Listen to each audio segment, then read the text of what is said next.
আপার হাতের ফোন তো না যেন একটা টিভি, তো এই টিভি বিদেশ থেকে পাঠানোর পর প্রথম লক দেওয়ার পরে লক ভুলে গেছে। তো লক খোলার জন্য শত চেষ্টা করেও না ফেরে অনেক জায়গায় ঘোরাঘুরি করে আমার কাছে আসছে। আমিও কয়েকটা টুল দিয়ে ট্রাই করছি, কোনো টুল দিয়ে না ফেরে এখন থেকে প্রিপারেশন নিচ্ছি। কন্টিনিউ করতে থাকুন।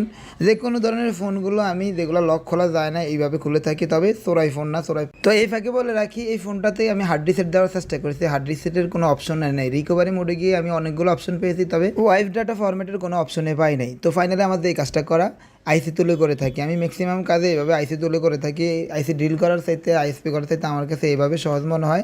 আলহামদুলিল্লাহ সাকসেস রেটও অনেক ভালো।